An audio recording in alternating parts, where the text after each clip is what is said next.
Listening to Thunder and Lightning on SuperTalk Mississippi, covering Mississippi State sports like nobody else. With Sports Talk Mississippi's Brian Hadad and Robbie Faulk of On3 Sports. Now get ready for Thunder and Lightning.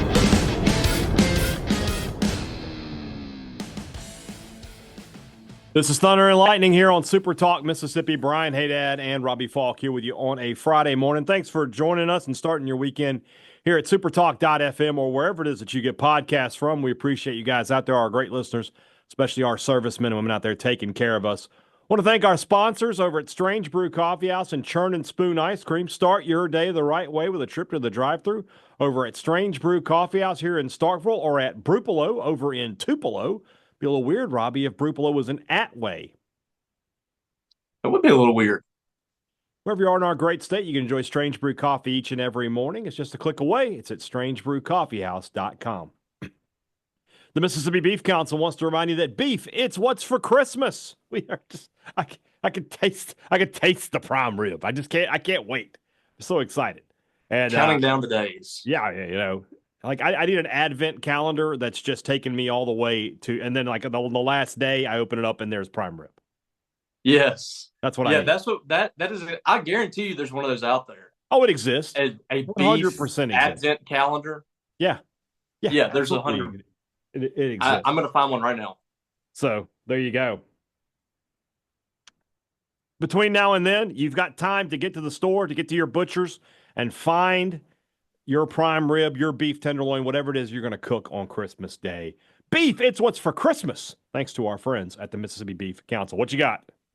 First things first, a jerky advent calendar where every day you have a new package of jerky. I love beef jerky, so that's that. $90. Huh? You spend $90 on it. No. Do I actually get the jerky? There's actual jerky in there? Yes, there's actual jerky. Oh, like so I'm getting 25 packages of beef jerky? That's correct. Yeah, okay, $90 is beef jerky is like $28.99 a pound. Yeah, I'll do it. It is. Beef jerky has become like currency. You can buy a filet raw cheaper per pound than you can buy beef jerky. 12 days of meat, a jerky advent calendar. There you go. I'm in. Love it. Yeah. College Corner. And it does count. It's beef. Yeah. College Corner, collegecornerstore.com is the place to find the maroon and white merchandise that you're looking for. If you're doing some last-minute shopping this weekend, the two College Corner locations are the place to go to find the maroon and white stuff you need to put under the tree. They're in Ridgeland by Fleet Feet, Florida by the Half Shell. You can always shop online, collegecornerstore.com. Don't know if they can get it there by Christmas. You can always give them something better than the same. It's just the same thing as a Christmas gift. That's an IOU. And you just put that IOU in there, and it's the same thing. It's just as good. So head to College Corner this weekend to find that perfect last-minute maroon and white Christmas gift. Restaurant Tyler, Starkville's flagship restaurant, lunch, dinner, Sunday brunch. Best meal in town is always at Restaurant Tyler. Closed the week of Christmas, as you might can guess. With Christmas being in the middle of the week, they were just like, we'll just take the time off. It's fine. No problem with that. We will get back to Restaurant Tyler in the new year. And I will be looking forward to another fantastic year of great lunches and great dinners at Restaurant Tyler. Priority One Bank, 16 locations here to serve you throughout Central Mississippi. Let PriorityOneBank.com be your guide and show you not only where they're located, but show you how they're going to help you invest, manage your money, and prepare for the future. Now more than ever, when you have questions about your money, you need to get answers. You need to do it quickly. That's what you need Priority One Bank for. They deliver a level of service you cannot get at those big corporate banks. So if you haven't already, make the switch over to Priority One Bank. Let Priority One Bank make you their priority. A little later in the show, we're going to talk. We're going to start with basketball here, but a little later in the show, we'll be joined by Jason Munz, covers the Tigers, the Memphis Tigers for the Memphis Commercial Appeal. That name is familiar to you. He used to cover Southern Mississippi a long time ago, so you might just remember him from those days. But we'll talk to Jason a little later in the show. But Robbie, Kyle Veazey. He was Veazey, Marcelo, and Munsley. I think Munz were the three guys back then. Where is Veazey? Well, Veazey has gone off the grid. I think he works for St. Jude's. Okay. But he has gotten out. He's out of the game. He doesn't do the social media thing anymore. He was broken by State and Ole Miss. I think so. Something like that. So anyway, big game. And I was thinking about this today, Robbie.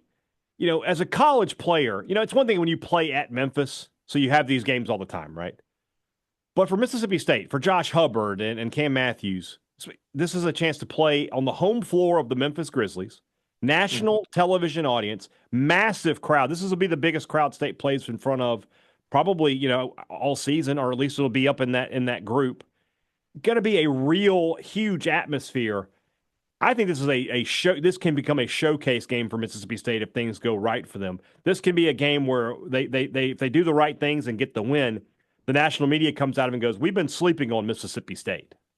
Oh yeah, no doubt. I mean, to me, there is some ramifications from losing, in that you do lose a little bit of momentum as you come into SEC play, and people start to talk about State's a little shaky the last few weeks, but the loss doesn't hurt you very much. Right. A win propels you. I mean, this is all of a sudden probably a top 20 team in a lot of people's minds to go on the road and beat a Memphis team like this. That would be absolutely huge for Chris Jans and company. And I think they'll go into that game with that kind of mentality. That they're going to I feel like they're going to play loose. I feel like they'll play like a team with a chip on their shoulder, like a team going into a tough environment. Chris Jans said it best the other night when asked about, the SEC and just how good the SEC's been. This is a game that's going to be like an SEC ball game. You're going to go in a tough environment. You're going to play a NCAA tournament team, a very tough team, very athletic team in Memphis, and you got a chance here to kind of see where you fall. There's been a lot of big wins in the SEC already this year. Mississippi State has one of them against Pittsburgh. This would be one of the bigger wins to go on the road and beat Memphis in their arena, because I feel like this Memphis team is a team that's capable of being a Sweet 16 team. But, we haven't really seen that consistently from Penny Hardaway. So, we'll see how that transpires. I really believe that this is more opportunity for Mississippi State than anything. I don't see there being a whole lot on the line if you lose this game. There's still going to be everything in front of you. But as far as what can happen with winning it, it propels you into the top 15 probably in something like Ken Palm or some of these metrics. You're going to be a top 20 net team at that point. When you go into SEC play, you would imagine.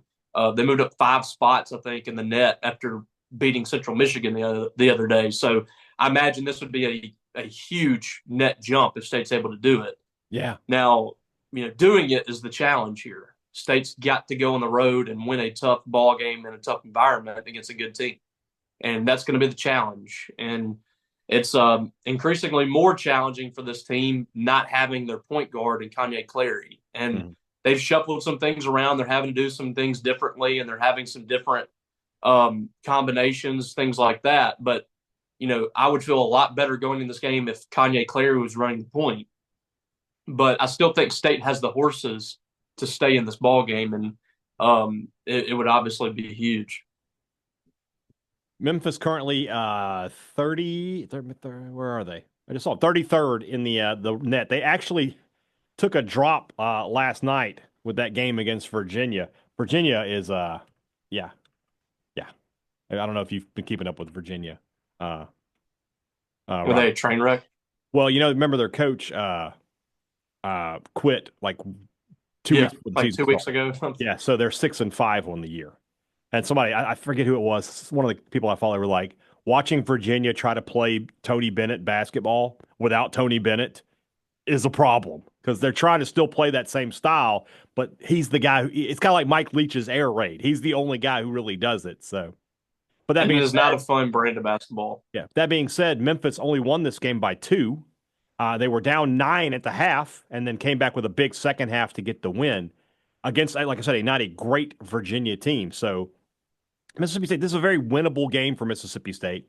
If they play the way they get, I would go so far as to tell you that if State plays the way they played against Pittsburgh, they can beat literally anybody in the country. Auburn, Tennessee, Duke. I'm not concerned with who that is.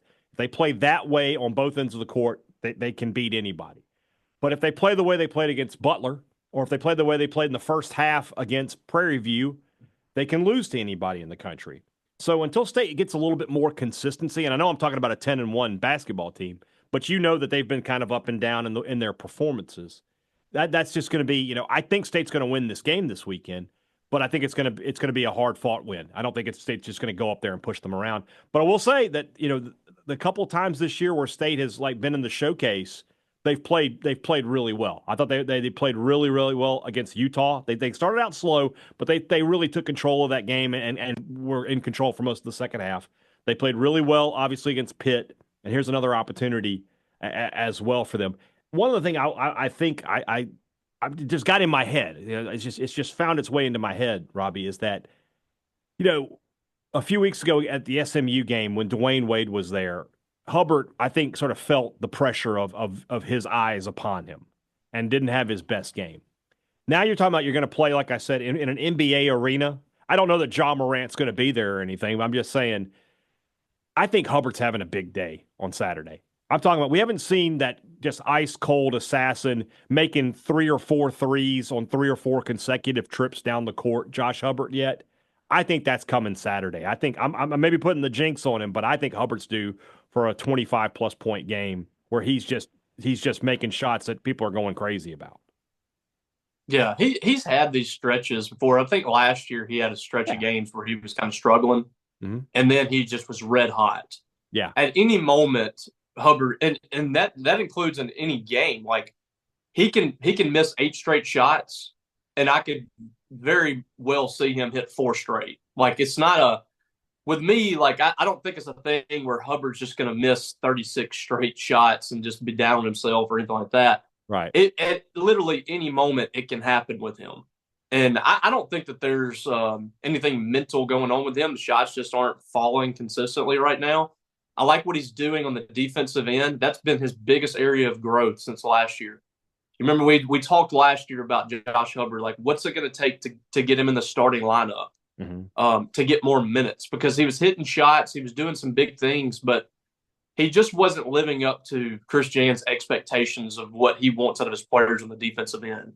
I think that area has made him a more complete player. And you're seeing the effort on that side still. You're seeing him on the offensive end. He's still taking care of the basketball. It's not the missed shots aren't trickling down to other issues for him in his game. So I very much could see what you're saying here. You're playing inside the FedEx Forum, inside an NBA arena. Big moment. You're on national television. It would not shock me in the least to see him have a big moment in this game. Yeah. And I'm really interested to see how this thing plays out, because Memphis they've only really blown out like one team on the schedule. I'm looking at it. They beat Ohio by 24. Everything else is pretty much a single digit game. And they have a great loss in there with their loss to Arkansas State. Yeah, bad loss to Arkansas State at home. So this is a team that, when you dive into them a little bit, they're a little shaky. And like I feel like he really has not hit his potential there. Who, Penny? With the talent that he has. No. They thought that they were bringing him in and they were about to get back to where they were in the 80s or where they were under John Calipari, that they were about to start just rolling in recruits, and it has not happened at all for Memphis. But they've got some really good recruits there. He just hasn't gotten much out of them, and they've had a lot of transfers. But this is still, they're going to have to fall off the face of the earth for this to not be a quad one game for Mississippi State. Yeah. When it's all said and done, they'll have to really struggle in their conference, which, it could happen. You have a couple of bad losses in that, really bad conference, and it could happen, but I just don't see it. I think this is going to be a NCAA tournament team that has the potential to get into that second weekend. But the key here is they got to get past 75, I think, for this to not be a quad one game. That's correct. State's got an opportunity. They have to drop out of the top 75. That seems like it's going to be difficult for Memphis to do when you think about it. Memphis is all of it, like you mentioned, Robbie. Their games are close. They're scoring more. They're only winning by 3.8 points per game. They score just under 80 a game, but they give up just under 76 a game. And just for defense hasn't been good. Yeah, for reference, State scores 84 a game and gives up 68 a game.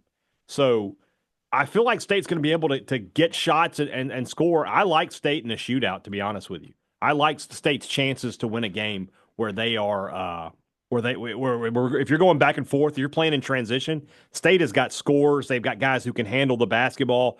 They've got all that. I really like their opportunities there. So we'll see what I happens. totally forgot Noah Stansbury was on this team. Because he plays at Memphis. Yes. Well, yeah. Doesn't his dad coach there? Oh no, I don't think he left. That's right. Yeah, Rick right before the season started, I think they because there was all that talk about him coming back and working for the Bulldog Initiative. I remember that now. So yeah. So, we're facing back-to-back Stansberries, is what you're telling me here? Well, there was a game in between one of them where we got a break from the Stansberries, but now we got another Fox in the henhouse. Where's Methuselah? Is he around? One of the all-time Jack Crystal moments there. He did, man. Those poor kids were salt of the earth kids, really good kids. Yeah. And Jack Crystal just cussed them to no end. Man, I sat by Jack Crystal one night at dinner at the pregame media. I was sitting with Jack Crystal and Jim Ellis, and he let every single bomb in the book out on these kids for running into the media room and grabbing all the cookies. He went off. Noah, Isaac. What was the other one? There was another one too. Jacob, Isaac, and Noah, right? Was Jacob the other one? I just named a biblical name. I think that's correct. Jonah? It's not Jonah. Moses. Hold on. Musa Cisse is also on this roster too. Luke is the other one. Luke. That makes sense. So there you go. All right. Let's go to the interview now. Jason Munz covers the Tigers for the Memphis Commercial Appeal. Talked to him earlier today. Let's go ahead and get into that.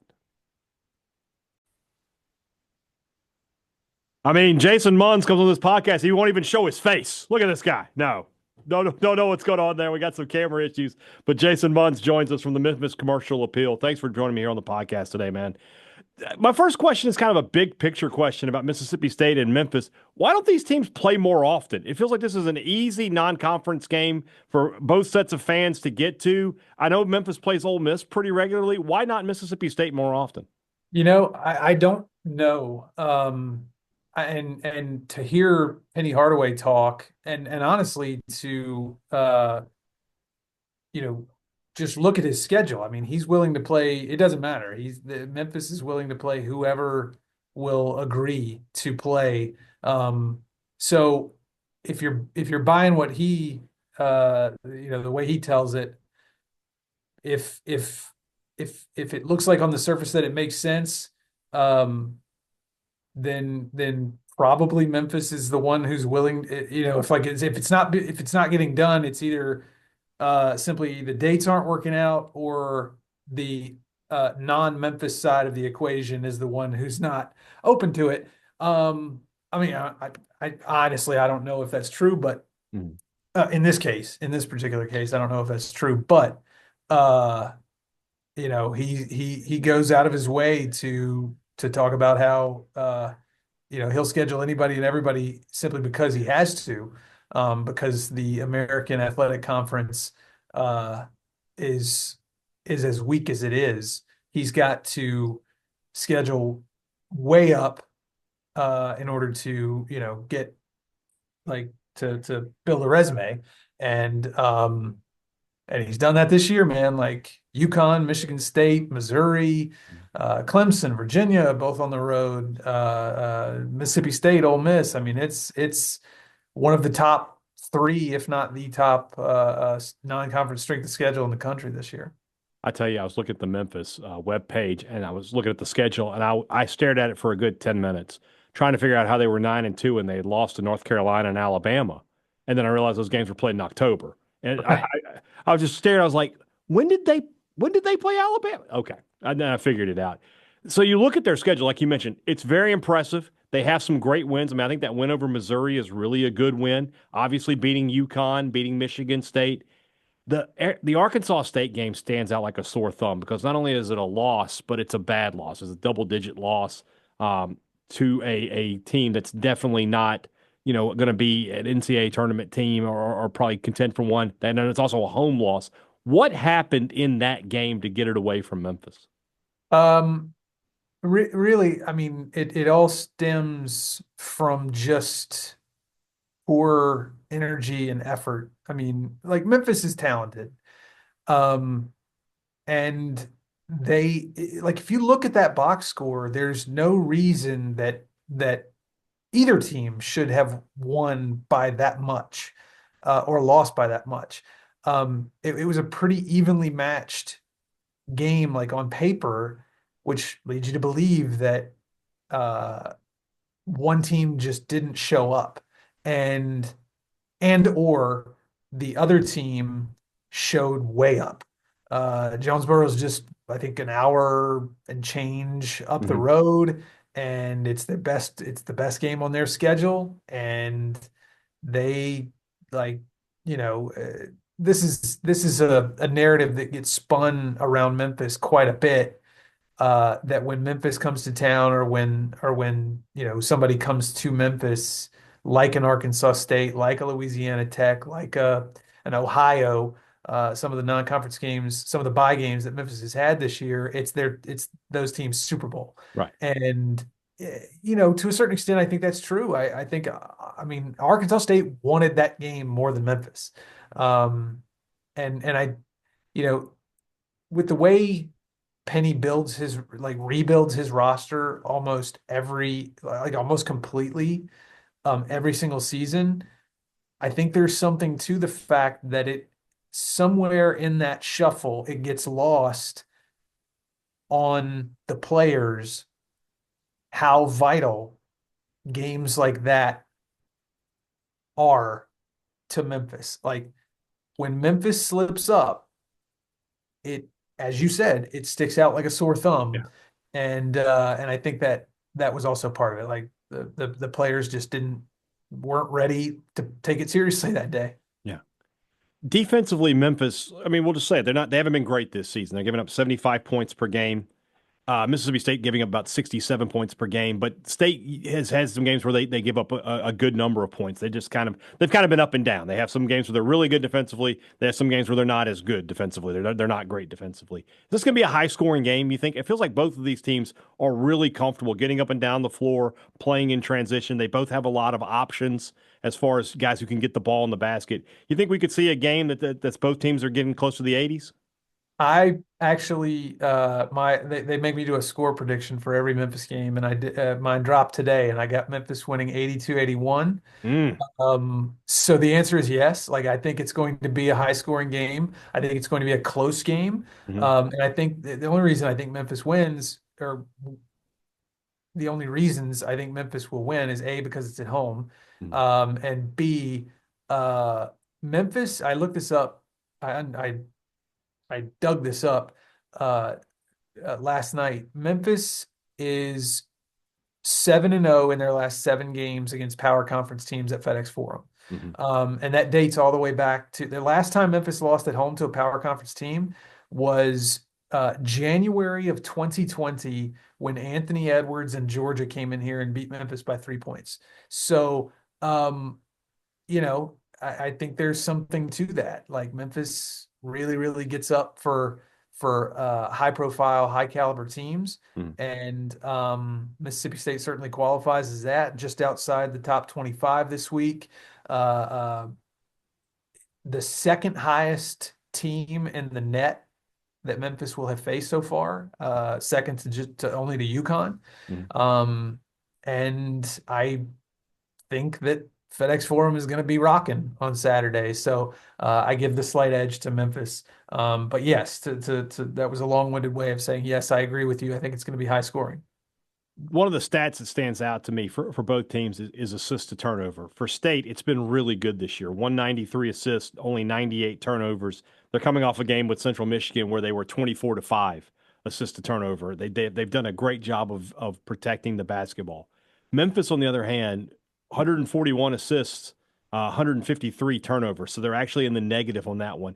Feels like that's going to be where this game kind of turns. Is State going to be able to get turnovers on this Memphis team? Why are they not as protective of the basketball as they probably should be?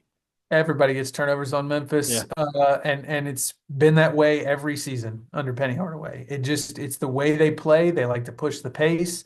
Some years are better than others. Some games are better than others.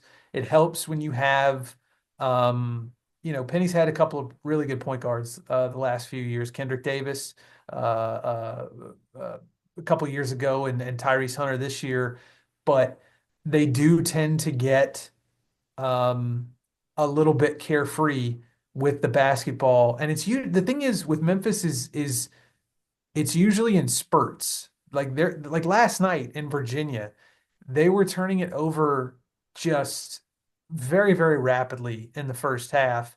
And then in the second half, for like the first 15 minutes of the second half, they only had like 2 or 3 turnovers compared to like 10 or 11 in the first half. So yeah, all that being said, I do think that is one aspect of Saturday's game where Mississippi State, on paper, projects to have a very clear advantage.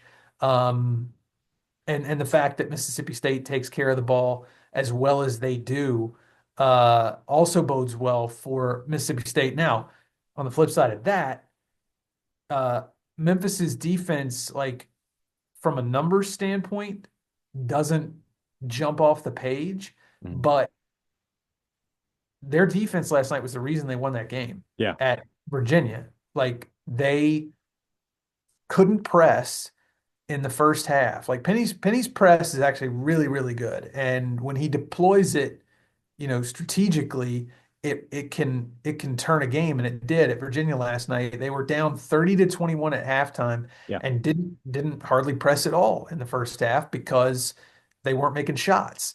They start making shots. Virginia has to start taking the ball out of bounds. Um, uh, and they're able to get into their press, and it completely turned the game. Memphis was able to storm back and take a lead and eventually go on to win that game. So I say all that to say I'm not sure, and maybe you could answer this better than I can, but I don't know that Mississippi State has seen a team or a defense like Memphis yet this season. Yeah. And I do wonder in the kind of environment that I expect it to be on Saturday against the type of defense that Penny likes to play, how they're going to be able to handle it. Now, the trick is you can do that against a team like Virginia that doesn't have a point guard. Mm-hmm. You can't do that. You're really rolling the dice if you do it against Josh Hubbard. And the thing with Hubbard, though, is not really a true point guard. He's Right. really a two guard who can run the point. That's what State is lacking with Kanye Clary being out with injury, is that they don't have a true point guard, but they do have a lot of guys who can handle the basketball. I would imagine Cam Matthews will be that guy for a lot of it, and he's run a lot of point for State, and so he's so big and physical, it's tough to get him off the ball. But Hubbard can handle Kugel, Melendez, all of those guys can bring the ball up the court. So that's one way that State is able to limit the turnovers. They just got a lot of ball handlers who can bring the ball up and work through that press. So that'll be an interesting thing to watch. You mentioned Hubbard. He and PJ Haggerty, these are two of the top scorers in college basketball, guys who can really hit shots from anywhere on the court. Memphis is an outstanding three-point shooting team, 42% from the behind the three-point line. If Memphis limits Hubbard, I can tell you who has to step up for State. So I'll ask you that question for Memphis. If Haggerty is being able to be limited by Mississippi State, who has to step up for the Tigers? Well, the biggest reason why Memphis is where it is so far, 9-2, ranked 22nd or 21st in the country in the AP top 25.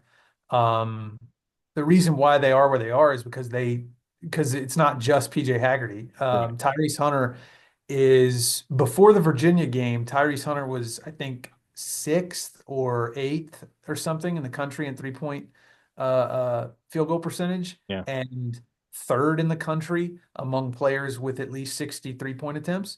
49% from three-point range. I mean, that's a silly statistic. He shoots better from three than he does from the field. Yeah, he started his career at Iowa State, where he was Big 12 Freshman of the Year, then went to Texas, and played 2 years there. He's 6-3 all time in March in the NCAA tournament. Like he is a really, really, really good. Like they're 1A and 1B in Memphis's backcourt. oh, by the way, you've got Colby Rogers, who's also, before last night, he was top 50 in the country in three-point field goal percentage. He's a career 40% three-point shooter. And this is not a guy who's only been playing for like 2 seasons. He's played 4 seasons before this year, and this is his 1, 2, 3, fourth different school. So like he has been very, very good. So yeah, if PJ, if Mississippi State is able to limit PJ Haggerty, then it's going to be it's going to be Tyrese Hunter or Colby Rogers, or maybe even Dane Danger. He's come on strong of late. Their big man, their 5, former Illinois big man. So they got a lot of weapons. They don't have a ton of depth, but they do have a lot of weapons. And yeah, just the other day in Memphis's win against Clemson limited PJ Haggerty to 12 points. Mhm. Only problem was Colby Rogers scored 20, or Tyrese Hunter scored 23 and Colby Rogers scored 22. Yeah. So yeah, they got guys who can step up. It's just they're just a little bit shallow on depth. It's kind of the same thing with State. Look at the game against Central Michigan. Hubbard only had 11, and he shot 4 of 15 from the field. But Michael Nwoko has 18, and Claudel Harris has 19. So both of these teams have got a lot of scoring options. I think this is going to be a really good, exciting basketball game. We'll see if that scoreline that you predicted holds up. Yeah, it'll definitely be a treat for those of us in attendance, and, of course, the national television audience. Jason Munz, Memphis Commercial Appeal, covers the Tigers. See you on Saturday in the FedEx Forum, man. Thanks so much for your time. I look forward to it, Brian. Thank you. Thanks to Jason for his time. Really good stuff there. Looking forward to seeing him Saturday at the FedEx Forum. Let's move into the rest of the show. That's brought to you by our friends over at Pip Printing and Signs. Reliable service for every business need. Santa Claus is bringing presents this weekend. Pip Printing and Signs, they bring customers, and they bring them all the time. They know how to get customers in the door at your business. They can present a plan to market your business in a way that you probably never considered, and the way that you should be doing it, because it's going to work. 30 years of experience, 30 years of helping businesses, says that they have the right ideas over there. So call Cam Baker today and tell him, hey, heard about you on Thunder and Lightning. What can you do for me? Let him draw up a plan for you and move forward with that. Don't forget, if you're a Mississippi State fan, he'll give 10% of your sale right back to the Bulldog Initiative in your name. You become a Bulldog Initiative business, and you're not spending any extra money because you already spend money on printing. That's a great deal for you and your business. 601-499-5216. Call Cam today. When you need printing, call Pip today. Two Brothers Smoked Meats in the heart of the Cotton District is the place to find the smoked Southern soul food that you are looking for. And you certainly are looking for it. We love a trip to Two Brothers. We love a trip to the Older Brother, Starkville's best new restaurant, the home of the fancy sandwich. So whatever I'm in the mood for, if I want my favorite sandwich in town, the croque monsieur over at the Older Brother, or if I want to get some chicken chipotle tacos or pork rind nachos, we haven't talked about pork rind nachos in quite a while. I know where to go get them, and that's at Two Brothers Smoked Meats and the Older Brother right there in the Cotton District. I got to go build my own pork rind nachos at some point. You need to do that. I can't stress enough how happy you'll be. Great products, great service. Every business likes to promise it to you. They deliver it to you at Advantage Business Systems. That's what they've been doing for 50 years. 50, brother. 50. When you need a new piece of technology for your business, you need a new copier, a new printer, new computers, new laptops, whatever it is, call Advantage Business Systems. And then when something goes wrong, and it invariably will, you just call them back. You're not calling a 1-800 number. You're not on hold for 45 minutes. They're not making an appointment with some guy from, Atlanta or Memphis or whatever, has to come down and he'll be there in a few days. No, none of that. It's all talking to the same people who you made the sale with, and they can fix your problem a lot quicker, a lot of times the same day, because they're in Mississippi just like you. 601-362-9192, or you can visit them online at absms.com. Find out how Advantage Business Systems will help your business do business. Before you go to the games this fall, this winter, this spring, this summer, whenever you're going to a Mississippi State game here in Starkville, you need to make sure you make a trip to Maroon & Co. And if you're in Starkville, if you're in the Golden Triangle area, you got to do that last-minute Christmas shopping, Maroon & Co. is the place to go. They've got a better selection than everybody else in the Golden Triangle. They have the stuff you're looking for, and we can save you a little money. Use our promo code THUNDER15, 15% off any regular price items. Some exclusions do apply. Make sure you make a trip to Maroon & Co. before the next time you go to any Mississippi State sporting event. Creighton, Creighton, Creighton, Creighton, Creighton, Creighton, Creighton, Creighton, Creighton, Creighton, Creighton, Creighton, Creighton. Creighton, Creighton, Creighton, Creighton, Creighton, Creighton, Creighton, Creighton, Creighton, Creighton, Creighton, Creighton, Creighton, Creighton.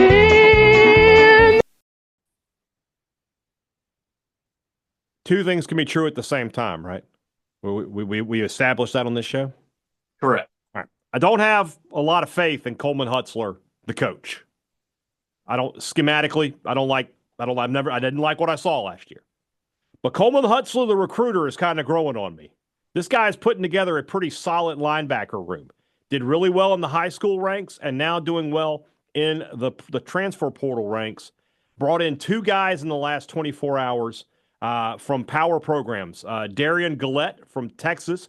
That's more of a potential overproduction, right? This is a guy that great recruiting profile, but injuries has kind of kept him on the shelf at Texas. But they like what they saw on some film, so they're willing to take a chance with him there. That's the how do we say that? Like I said, that's potential overproduction. We got some production in this next one, and that's Jalen Smith. He's been kind of the guy that we've been talking about. You know, that we were surprised he was on State's radar. Or maybe we should say we were surprised State was on his radar, Robbie. But a freshman All-SEC pick from the University of Tennessee. It felt like he visited here, and it felt like State had some momentum. We find out yesterday he's visiting Auburn, and we think, okay, well, know how that's going to go. But State was able to break through and get his commitment and his signature. That is a recruiting win for Coleman Hutzler for Mississippi State. This is a guy who helps you next season. Yeah, for sure. A guy that helped Tennessee this year get to the playoffs. I mean, he was a freshman All-SEC guy. Next year, probably competing for a starting position there, decided to enter the portal. Mm-hmm. And State was kind of the top school and the only school that was mentioned with him when he entered the portal. Mm-hmm. He entered it and almost immediately was tied to Mississippi State. I think there's some ties there with Coleman Hutzler, maybe when he was at Bama. Mm-hmm. But it was concerning that after his visit, no decisions made, didn't have any visits set up. We actually talked about this yesterday. It didn't make any sense that Mississippi State was going to be the location for him after all that had transpired. He was taking visits. I think he went to Virginia Tech. He went to Auburn. Everything lined up for Mississippi State to whiff on this kid. He leaves his visit from Auburn and he commits to State. And it kind of, it pushes against the narrative that if you leave Mississippi State uncommitted and you take visits, that Mississippi State is not landing you. So that's a big win for the Bulldogs. That is a huge win for that front seven for Mississippi State, trying to strengthen that group up front that was fairly poor this year. Outside of Stone Blanton, there just wasn't a lot to write home about from either the defensive line or the linebackers. And now linebacker looks a little more solid, and they're still recruiting some guys that I think can really help them there. And, we'll see on the defensive line. But, this was if you just look at this for what it is, it was a big win for Mississippi State because I think this guy helps you next year. And you win a battle over a couple of teams in the SEC, I believe, too, for him. So here's where you are then, right? We talked about this a couple weeks ago. We said the safety position looks SEC quality. I would say now the linebacker room does as well. You've got some real playmakers in there. This kid, I love Zachary Tillman. I think Stone Blanton is underrated. I think we overrated him last year, and then we were like, oh, he's so overrated. And then by the end of the year, we were underrating him. Yeah, he became really solid. You've got some depth there as well. You got these two freshmen coming in Lockhart and Willis, who I think can contribute next year as depth pieces. This group is SEC quality. If you can get a couple of linemen and you can get a cornerback, you've got the makings of an SEC defense. Last year's defense was not an SEC defense. There's just no getting around that fact. You're almost to the point now where you've got some good pieces. You've got to get a couple of D linemen. You got to get a cornerback. But once you do that, you're going to be in pretty good shape. And that they've been recruiting good players, power forward type players at linebacker and at safety. Mm-hmm. And it's like, what is going on? Like we're waiting, we're poking the defensive line and the cornerbacks with a stick. Like, are you awake? What's going on? Yeah. So, maybe we can will that into existence now. Do something. Please, David Turner, please do something. So that's what we're waiting on now. Is like the defensive linemen they're bringing in have like no production hardly. Outside of Red Hibbler, the guys that they're bringing in are like they've been in college for 3 years and they have 10 tackles or something, like no sacks. Like, what is going on in that room? I don't understand it. Coleman Hutzler is able to get linebackers. He's a defensive coordinator, so I imagine he's involved in those recruitments and those, the targets and all that as well. What's going on there? What's going on at cornerback? Yeah. Like, both of those positions are a major concern for me right now. I'm not super concerned about safety or linebacker at this point, especially if they land a couple of more guys. But defensive line and corner is just right now, like, there's nothing to be excited about there. And then there's some holes in the offense as well. They've got to find some receivers. There's still a lot of work to do. Probably need to get a running back. The quarterback situation, I'll be honest with you, if they could get some of these other pieces filled and they still had room, I would love to find a Spencer Sanders kind of guy, a veteran backup who's just coming here. We're going to give him some NIL money, and, buddy, you are just break glass in case of emergency quarterback. That way you're assured that you can redshirt Camario Taylor. I would like that, but that's a luxury at this point. It's not a necessity. But the receivers, which I think you're probably, unless something goes, like, I think you're probably going to redshirt him anyway. But it becomes just like you have that assurance. Like, if there's two quarterbacks between Camario Taylor and the playing field, well, two things could happen. Three is hard to believe that you're going to lose three quarterbacks at one time. So we'll see. Yeah, I feel like they need 4 Scullies. Yeah, but like I would not spend a lot of money. No, like if you could find somebody for cheap that's got that's like a senior that's looking to level up or something, I would do it in a heartbeat. Remember when Gardner Minshew was going to go to Alabama? Yeah, and like he was obviously just going to go there, sit the bench, maybe go into coaching after that. Now Mike Leach offers him a lifeline, and he ends up becoming an NFL quarterback. But there are guys out there like that right now who are like, you know what? I'll go there. If I play, I play, but I'll make some NIL money and I can work under Levy and something like that. So there's got to be a guy like that out there, but that's a luxury. You got necessities to fill before you get to that point. So we'll see how that all. Yeah, I can see them doing that. I can see Levy just sneaking up and grabbing someone that we're not talking about. I mean, he did that with Shapen last year. Exactly. So we'll see what happens. But we've been sort of doom and gloom with this portal stuff. These last 24 hours have been good for Mississippi State. They added 2 good pieces. We'll see if they can continue to do that because they still got plenty of holes to fill. But good day in the last few hours for Mississippi State. All right. We will have a Monday podcast next week, or a Sunday/Monday podcast. We'll recap what happens at the FedEx Forum and talk about that. Plus, we'll recap the weekend in the portal. Anything else going on there? After that, we're going to take off, enjoy the Christmas holidays, and we'll be back with you on what day will that be? Friday? Are we off the whole week? Well, no, not Friday. We'll be back next Monday. Yeah, next Monday. So the 29th, we'll be back. All right, so one more podcast, and then we're back on the 29th after that. Guys, have a great weekend. Robbie and I'll talk to you again before Christmas, and we will do that on Sunday. For Robbie Faulk, I'm Brian Hadad. Thanks for listening to Thunder and Lightning here on SuperTalk Mississippi.